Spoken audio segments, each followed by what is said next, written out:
పితా పుత్ర పవిత్రాత్మ నామమున ఆమెన్. క్రీస్తునాథుని యందు మిక్కిలి ప్రియ సహోదరి సహోదరులారా, సువార్తీకుడు అపోస్తుడైనటువంటి పునీత లూకా గారి పండగ వాక్య పరిచర్యకి మిమ్మందరినీ ప్రేమతో ఆహ్వానిస్తున్నాను. పౌలు తిమోతికి రాసిన 2వ లేఖ 4వ అధ్యాయము 9 నుండి 13 వరకు పవిత్ర వచనములు. పౌలు తిమోతికి ఈ విధంగా రాస్తున్నాడు: త్వరలో నన్ను చేరుటకు నీకు సాధ్యమైనంతగా ప్రయత్నించుము. దేమా ఇహలోకముపై మక్కువతో నన్ను విడిచి తెస్సలోనికకు వెళ్ళెను. క్రెస్కే గలతీయకును, తీతు దల్మతీయకును వెళ్ళిరి. లూకా మాత్రమే నాతో ఉన్నాడు. మార్కును నీ వెంట పెట్టుకొని రమ్ము, అతడు పనిలో నాకు సాయపడగలడు. తుకీకును నేను ఎఫెసునకు పంపితిని. నీవు వచ్చినప్పుడు నేను త్రోయలో కర్పునొద్ద వదిలి వచ్చిన నా అంగీని, నా గ్రంథములను, అందు ముఖ్యముగా చర్మపత్రములను నీ వెంట తీసుకొని రమ్ము.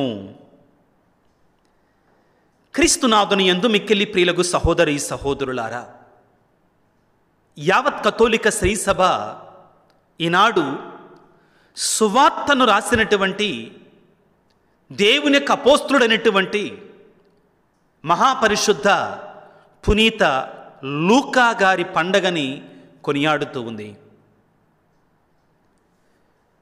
పౌలు గారు తన జీవితపు చరమ దశలోనికి వచ్చారు, చివరి దశలోనికి వచ్చారు. పౌలు గారు ఏమంటారంటే, పరిశుద్ధాత్మ నాకు చాలా స్పష్టంగా తెలియజేస్తుంది, నేను ఆయన కొరకై నా మరణము ద్వారా క్రీస్తు కొరకై సాక్ష్యం పలకాలని చెప్తారు. ఆయన రోము నగరంలో చెరసాలలో బంధించబడ్డారు. తిమోతికి రాసినటువంటి 2వ లేఖ 4వ అధ్యాయము 6వ వచనాన్ని ఒకసారి చదువుతాను, వినండి. పౌలు గారు అంటున్నారు: నేను బలిగా అర్పించబడవలసిన కాలము ఆసన్నమైనది, నేను వెడలిపోవు సమయము వచ్చినది. పౌలు గారు చాలా స్పష్టంగా చెప్తున్నారు, నేను వేద సాక్షిగా మరణించవలసిన సమయం ఆసన్నమైనది. ఇప్పుడు అసలైన విషయానికి వద్దాం. ఆయన రోము నగరంలో చెరసాలలో బంధించబడి ఉండగా, తన మరణానికి దగ్గరవుతుండగా, చేరువవుతుండగా పౌలు గారికి తోడుగా ఉంది ఎవరండి? పౌలు గారికి సహాయం చేస్తున్నది ఎవరండి? లూకా అనేటువంటి పరిశుద్ధుడు. వాక్యాన్ని చదువుతాను. లూకా మాత్రమే నాతో ఉన్నాడు. పౌలు గారు స్వయంగా పలుకుతున్నారు. పిల్లారా, ఈ లూకా గారి పండగనే ఈరోజు మనం కొనియాడుతున్నాం. ఇంతకీ ఎవరి లూకా గారు?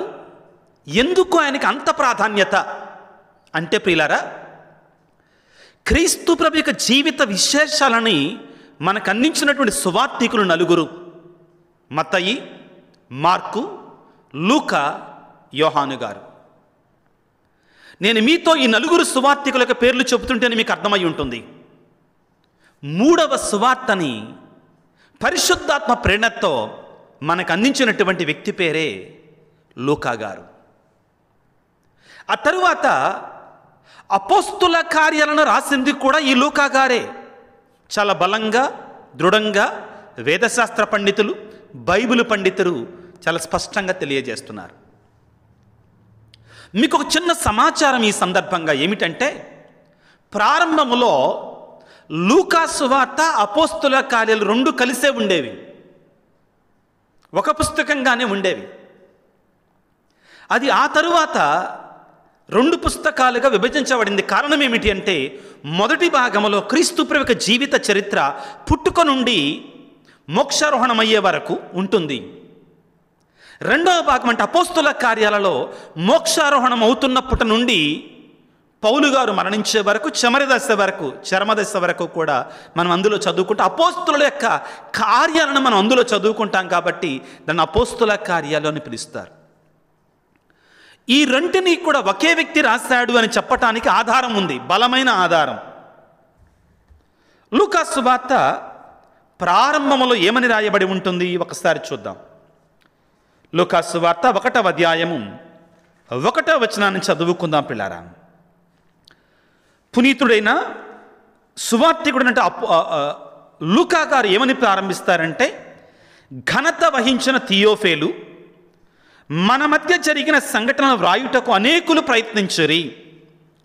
వారు వ్రాసిన ఈ సంఘటనను మొదటి నుండి ప్రత్యక్షముగా చూచిన వారి వలన, బోధించిన వారి వలన మనం విని ఉన్నాము.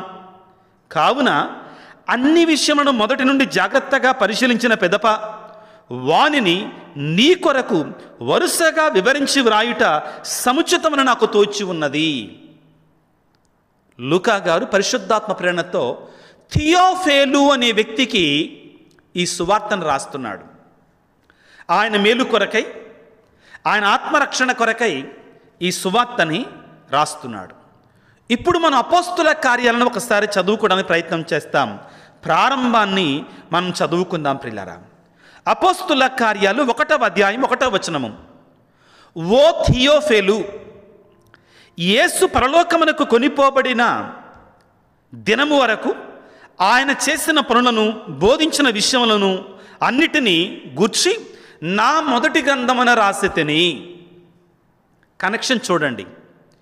లూకా సువార్తను ప్రారంభించటం ఓ థియోఫేలు అని ప్రారంభించారు. అపోస్తుల కార్యాలను ప్రారంభించటం ఓ థియోఫేలు అని ప్రారంభించారు. అపోస్తుల కార్యాలను ప్రారంభించేటప్పుడు ఏమంటున్నారు? నా మొదటి గ్రంథములో యేసుప్రభు పుట్టుక నుంచి ఆయన మోక్షారోహణ దినం వరకు నేను రాశాను. ఈ గ్రంథములో ఆయన వెళ్ళిన తర్వాత ఏం జరిగింది రాయబోతున్నాను అన్నాడు. చాలా స్పష్టంగా మనకు అర్థమై ఉంటుంది చిన్నపిల్లవాళ్ళకు కూడా. ఈ 2 గ్రంథాలను రాసింది ఒకే ఒక వ్యక్తి.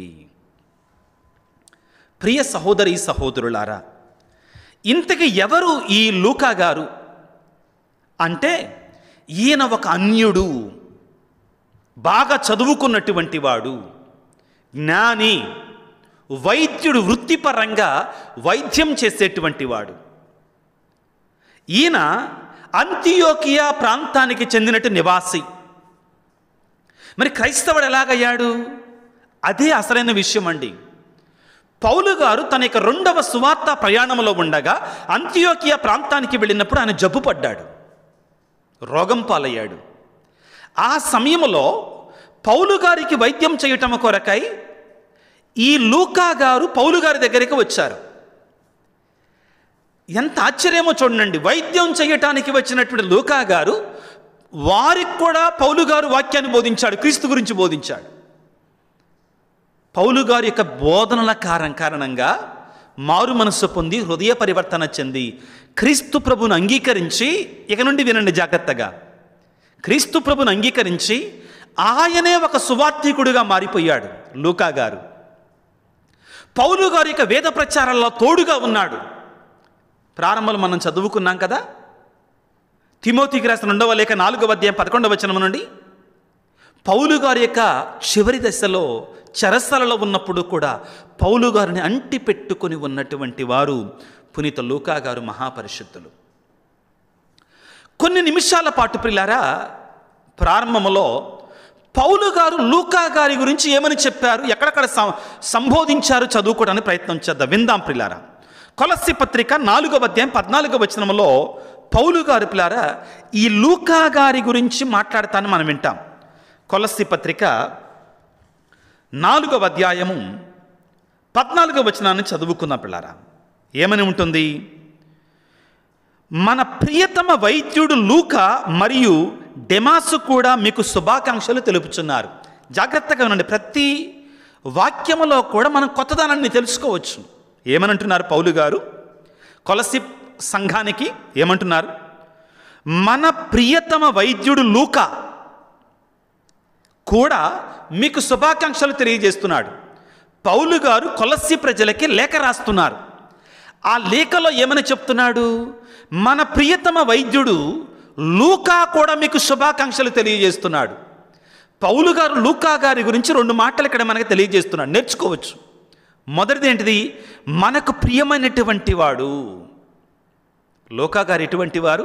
పౌలు గారికి, సంఘానికి మన ప్రియతమా. తర్వాత వైద్యుడు. రెండవది తన యొక్క వృత్తిని తెలియజేస్తున్నాడు. కాబట్టి ఈ కొలస్సీ పత్రిక 4వ అధ్యాయం 14వ వచనంలో పౌలు గారి మాటల ద్వారా మనం తెలుసుకునేది, లూకా గారు పౌలు గారికి కొలస్సీ సంఘానికి ప్రియమైనటువంటి వాడు, వృత్తిరీత్యా వైద్యుడు అని మనకు అర్థమవుతుంది. ఆ తర్వాత మనం ఫిలోమేనుకు రాసిన లేఖ 23 నుండి 25 వచనాలు మనం చదువుకుంటే, ఇక్కడ అధ్యాయాలు ఉండవండి, ఎందుకంటే ఉంది మొత్తం ఒక అధ్యాయమే. అది ఫిలోమేనుకు పౌలు గారు రాసిన లేఖలో, పౌలు ఫిలోమేనుకు రాసిన లేఖ 23, 25 వచనాలు చదువుకుందాం. క్రీస్తు యేసు కొరకు బందీ అయిన నా తోటి ఎపఫ్రా, ఇంకను తోటి పనివారైన మార్కు, అరిస్ట్రా, తేమ, లూకాలు మీకు శుభాకాంక్షలు పంపుచున్నారు. అంటే లూకా గారు కూడా పౌలుతోటి ఉన్నారు. కొలస్సీ పత్రికలో మనం చదువుకున్నప్పుడు, తిమోతికి రాసిన 2వ లేఖలో మనం చదువుకున్నప్పుడు, ముఖ్యంగా ఫిలోమేనుకు రాసిన లేఖలో మనం చదివినప్పుడు ఈ యొక్క లూకా గారు పౌలు గారిని అంటిపెట్టుకొని ఉన్నారు. పిల్లారా, లూకా గారు యేసుప్రభుని తెలుసుకుంది పౌలు గారి ద్వారా. పౌలు గారి ద్వారా తెలుసుకొని మారు మనసు పొంది హృదయ పరివర్తన చెంది క్రీస్తును దేవునిగా అంగీకరించి అక్కడ ఆగిపోలా. ఆయన కూడా ఒక సువార్తికుడిగా మారిపోయాడు, వేద ప్రచారకుడిగా మారిపోయాడు. పౌలు గారి యొక్క వేద ప్రచారములో ఆయన కూడా తోడుగా ఉన్నాడు. ఆయన యొక్క జీవితపు చివరి దశలో లూకా గారు తోడుగా ఉండి బలపరిచారు. ప్రియులారా, మనం వాక్యాలను చదువుకుంటే అధ్యాయాల ప్రకారం మనం చూస్తే లూకా గారు 24 అధ్యాయాలు రాశారు సువార్తలో యేసుప్రభుకి జీవితాన్ని గురించి. ఇక్కడ ప్రారంభంలో మీకు తెలియాల్సింది ఏమిటి అంటే, తిమోతికి రాసిన లేఖలో, తీతుకు రాసిన లేఖలో మనం ఏమి చదువుకుంటామంటే, పరిశుద్ధ గ్రంథమంతా కూడా పరిశుద్ధాత్మ ప్రేరణతోటే రాయబడింది. పేతురు గారి లేఖల్లో కూడా మనం చదువుకుంటాం. కానీ ఆ పరిశుద్ధాత్మ దేవుడు కొంతమంది మనుషులను ప్రేరేపించి తాను రాయాలనుకున్నటువంటిది వారి బాణిలో, వారి సరళిలో, వారి యొక్క స్థితిగతులలో తన యొక్క సందేశాన్ని మనకు అందించాడు. లూకా గారు కూడా అంతే. ప్రియులారా, ప్రారంభంలో మీకు మరొక మాట చెప్పాలి. ఏంటంటే, లూకా సువార్తని మరియమాత సువార్త అని కూడా పిలుస్తారండి. పౌలు గారి సువార్త అని కూడా పిలుస్తారు. మరియమాత సువార్త ఎందుకని అంటే, లూకా గారు అందించిన సమాచారం మరియమాత గురించి ఇంకా ఏ సువార్తికుడు, ఏ ఇతర 3 సువార్తికులు అంత సమాచారాన్ని అందించరండి. యోహాను గారు కానాపల్లి పెళ్లి విందు దగ్గర, క్రీస్తు శిలువ దగ్గర మరియ తల్లి ఉంది అని ప్రారంభంలో చివరలో మనకిస్తారు. మత్తయి శుభవార్తలోనైతే మరియ తల్లి గురించి ప్రారంభంలో 1వ అధ్యాయంలో మనం చదువుకుంటాం. ప్రియులారా, లూకా సువార్తలో మనం ఎక్కువగా చదువుకోమండి. క్షమించండి, మార్కు సువార్తలో మనం మరియ తల్లి గురించి మనం చదువుకోము. ఎక్కువగా మనం మరియ తల్లి గురించి తెలుసుకునేటువంటిది లూకా సువార్తలో. కాబట్టి లూకా సువార్తను మరియ తల్లి సువార్త అని కూడా పిలుస్తారు. లూకా సువార్తను ప్రియులారా మనం 5 భాగాలుగా విభజించవచ్చు.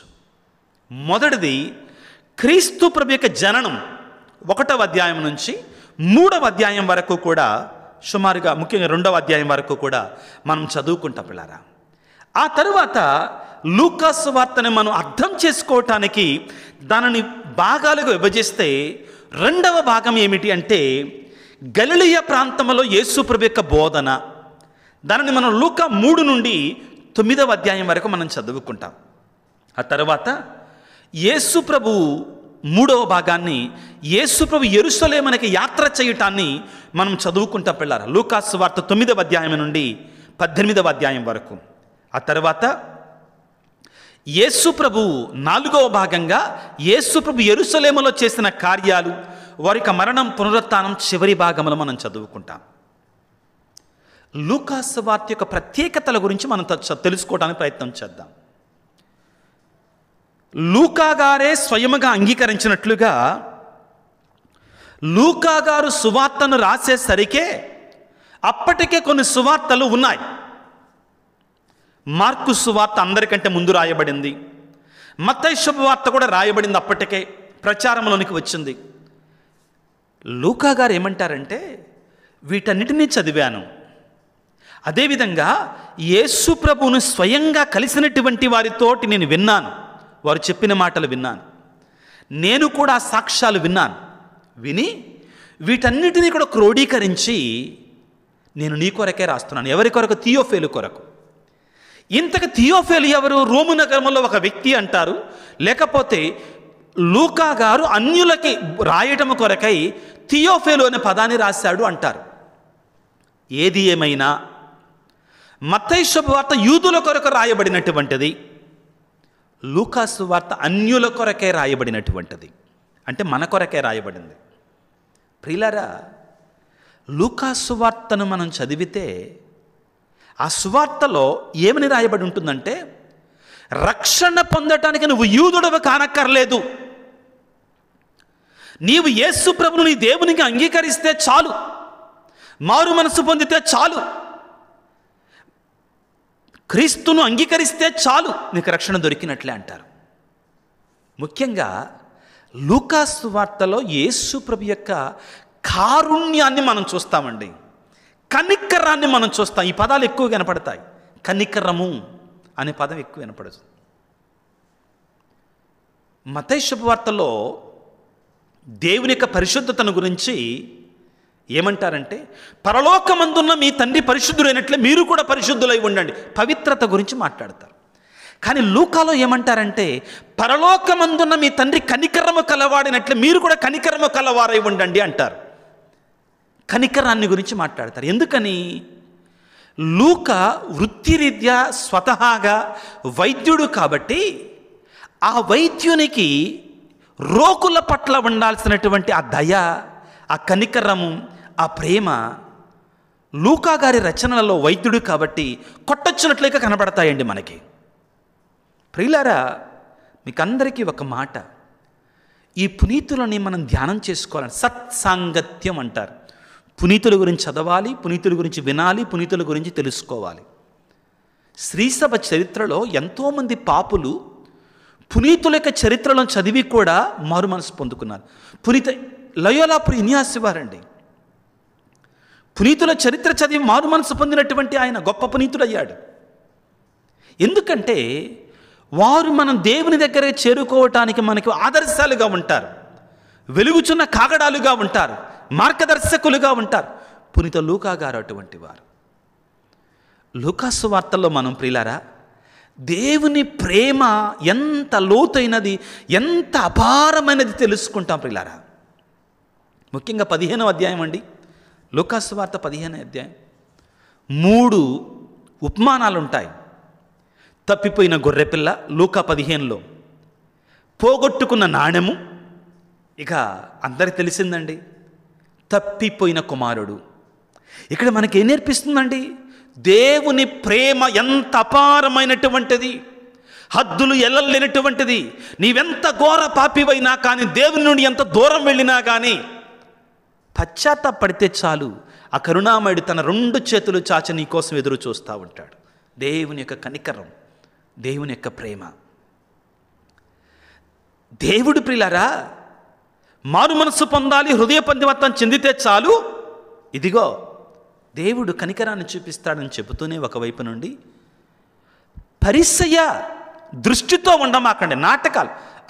నాటకాలంటే ఫారిసైక్ లివింగ్, అబద్ధపు జీవితాన్ని మాత్రం జీవిస్తే దేవుడు సహించడు, దాన్ని తట్టుకోలేడు దేవుడు. పరిసయ్యులాగా జీవిస్తే మాత్రం దేవుడు తట్టుకోడు అంటాడు.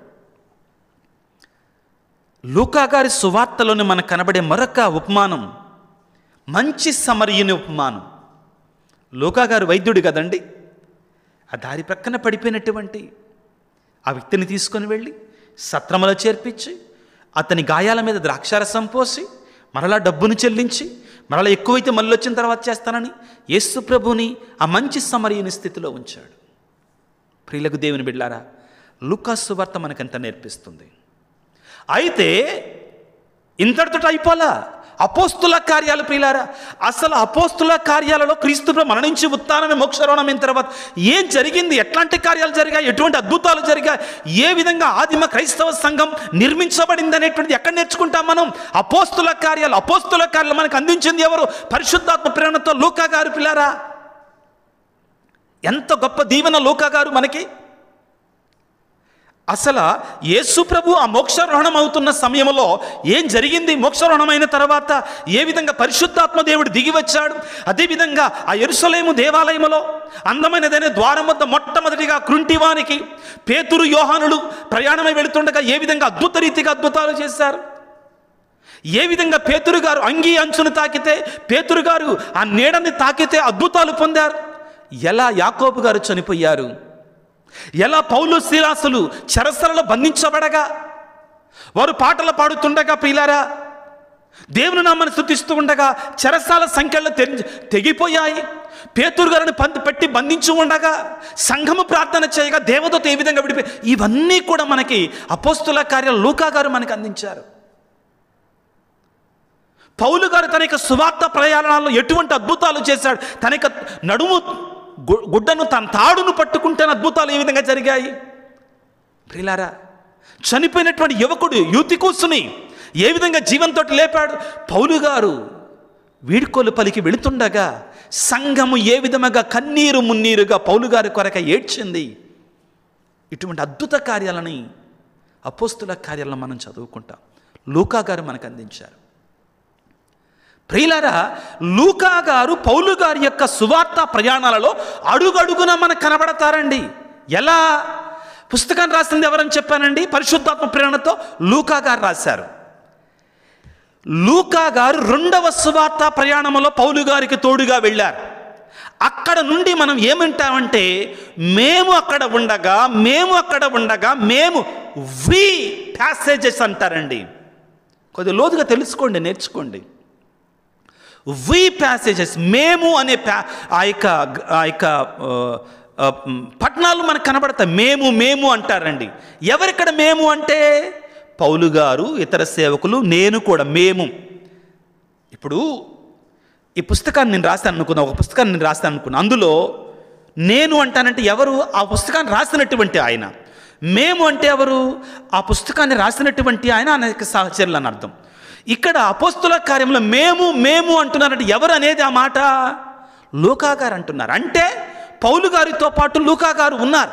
కొన్ని వాక్యాలు మీకు వినిపిస్తాను, అర్థమవుతుందండి. ఉదాహరణకి అపోస్తుల కార్యాలు 16వ అధ్యాయం 10వ వచనాన్ని ఒకసారి చదువుకుందాం. అక్కడ ఏమని ఉంటుందంటే 11వ వచనాన్ని చదువుతున్నాను. అపోస్తుల కార్యాలు 16వ అధ్యాయం 11వ వచనం. మేము ఎవరంట? మేము ఆ ప్రాంతమును వీడి త్రోయలో పడవనెక్కి తిన్నగా సమిత్రాకు పయనము ఇతమి. ఎవరంట వారు? మేము అంటే వారంట. ఎవరు? లూకా, పౌలు తోడుగా ఉన్నటువంటి వాడు. ఆ తర్వాత అపోస్తుల కార్యాలు 20వ అధ్యాయము 5వ వచనాన్ని చదువుకుందాం. ఏమనుంటుందండి 20వ అధ్యాయం 5వ వచనంలో? అను వీరు ముందుగా వెళ్ళి త్రోయలో మా కొరకు వేచి ఉండిరి. ఎవరి కొరకు అంట? మా కొరకు. పౌలు గారు మాట్లాడతారు ఇక్కడ. గ్రంథాన్ని రాసిన వ్యక్తి అంటున్నాడు, పౌలు గారి కొరకు మా కొరకు వేచి ఉన్నాడు. ఆ తరువాత అపోస్తుల కార్యాలు 21వ అధ్యాయం 1వ వచనంలో, 27వ అధ్యాయంలో చివరిగా 1వ వచనంలో కూడా ఇది మనం చదువుకుంటాం. ప్రియులారా, మధ్యలో నేను మీతోటి చెప్పాను, పునీతుల యొక్క చరిత్రలు మనం చదివితే తెలుసుకుంటే మన గొప్ప దీవెన. ప్రియులకు దేవుని బిడ్డలారా, మనని వారు ప్రేరేపిస్తారు వారి జీవితం ద్వారా. మహా గొప్ప పునీతుడు లూకా గారు. ఈ లూకా గారు చివరికి ప్రియులారా మరి దాల్మాతియా అనే ప్రాంతంలో దేవునికి సువార్తను బోధిస్తూ వేద సాక్షిగా చంపబడి క్రీస్తుకు సాక్ష్యం పలికారు. క్రీస్తు శకం 70వ సంవత్సరంలో సుమారుగా. గొప్ప పునీతుడు, సువార్తికుడు, అపోస్తుల పుస్తకాన్ని పరిశుద్ధాత్మ ప్రేరణతో రాసినటువంటి వ్యక్తి. వారికి పండగను కొనియాడుకుంటుండగా దేవునికి స్తోత్రాలు చెల్లించుదాం. అదేవిధంగా ఆ పునీత లూకా గారి యొక్క మధ్యస్థ ప్రార్థన ద్వారా దేవుని యొక్క కృప, దేవుని యొక్క దీవెన, ఆశీర్వాదం మనకు తోడుగా ఉండాలని తల వంచి ప్రార్థన చేసుకుందాం. సర్వశక్తిమంతుడా, సర్వోన్నతుడా, ప్రేమామయుడా, పునీత లూకా గారు అన్యుడై ఉండి కూడా నిన్ను తెలుసుకొని విశ్వసించి రక్షణ పొంది సువార్త ప్రయాణములో సేవకుడిగా మారాడు. నీ సువార్తను, నీ జీవితాన్ని రాశాడు. అపోస్తుల యొక్క చర్యలు, శ్రీసభ ప్రారంభం, అపోస్తుల ద్వారా యేసయ్య మీరు చేసిన గొప్ప అద్భుతాలు లిఖించి మాకు అందించాడు. మీకు స్తోత్రాలు. ఈనాడు పునీత లూకా గారి యొక్క మధ్యస్థ ప్రార్థన ద్వారా ఈ వాక్య పరిచర్యలో పాల్గొన్న ప్రతి బిడ్డను మీరు దీవించండి. ప్రత్యేకమైన రీతిలో ప్రభువా, లూకా గారి యొక్క మధ్యస్థ ప్రార్థన ద్వారా ఆయన ఒక వైద్యుడు ప్రభువా, వారి మధ్యస్థ ప్రార్థన ద్వారా రోగాలతో, వ్యాధులతో, అనారోగ్యముతో బాధపడుతున్న ప్రతి బిడ్డను మీ గాయపడిన హస్తాలతో తాకి స్వస్థపరచండి. యేసురాజా, ఈ లోకములో ఎంతో వేదన, మానసికమైన, ఆత్మీయమైన, శారీరకమైన వ్యాధులతో, బాధలతో బహుగా వేదన పొందుతున్నారు. తండ్రి, ఈనాడు ప్రత్యేకమైన రీతిలో ప్రభువా, అటువంటి వ్యాధులతో, బాధలతో ఉన్నటువంటి వారి కొరకై, కన్నీటితో కష్టాలలో ఉన్న బిడ్డల కొరకై నీ పాదాలను పట్టి ప్రార్థిస్తున్నాను. నీ కనికరాన్ని ప్రభువా, నీ దయను వారి మీద చూపించండి. అదేవిధంగా కుటుంబాలలో ప్రభు ముఖ్యంగా శాంతిని, సమాధానాన్ని, స్వస్థతను దయచేయండి. తండ్రి, ఈనాడు ప్రభువా, గర్భఫలము లేని బిడ్డల కొరకే ప్రార్థిస్తున్నాను. ఆర్థిక ఇబ్బందుల్లో ఉన్న బిడ్డల కొరకే ప్రార్థిస్తున్నాను. ఉద్యోగము కొరకై, వివాహము కొరకై, 1000 కళ్ళతో ఎదురు చూస్తున్న బిడ్డల కొరకే ప్రార్థిస్తుండగా వారందరిని దీవించండి నాయన. చిన్న బిడ్డలకు మంచి జ్ఞానాన్ని, వృద్ధాప్యములో ఉన్నటువంటి వారికి శాంతిని, సమాధానాన్ని, నీ ప్రేమను వారి మీద కుమ్మరింపచేయండి. ఇంకా ప్రభువా, వివిధ ఉద్దేశాలతో మా కోసం ప్రార్థన చేయండి. ముఖ్యంగా ప్రభువా, దూర ప్రాంతంలో ఉన్న బిడ్డలు మెసేజ్లు పెడుతున్నారు. అమెరికాలో, ఆస్ట్రేలియాలో, దుబాయ్ ప్రాంతంలో ఉన్నటువంటి బిడ్డలు మెసేజ్లు పెట్టి ప్రార్థన చేయమంటున్నారు. దూర ప్రాంతంలో ఉన్న మమ్మల్ని కూడా జ్ఞాపకం చేసుకోండి అయ్యా అని అడుగుతున్నారు. తండ్రి, వారిని దీవించండి నాయన. ముఖ్యంగా ఈ మధ్యకాలంలో హైదరాబాదు ప్రాంతం నుండి ఎక్కువ మంది మా కోసం ప్రార్థన చేయండి స్వామి అని అడుగుతున్నారు ప్రభువా. వారి కోసం ప్రార్థన చేస్తున్నాను తండ్రి. నీ కనికరాన్ని, నీ దయను, నీ అపారమైన శక్తిని, నీ శ్రేష్టమైన దీవెనలు ప్రభువా నీ ప్రియమైన బిడ్డల మీద సమృద్ధిగా కుమ్మరింపచేయమని మా ప్రభు అయిన క్రీస్తు ద్వారా వేడుకొనుచున్నాము తండ్రి. ఆమేన్.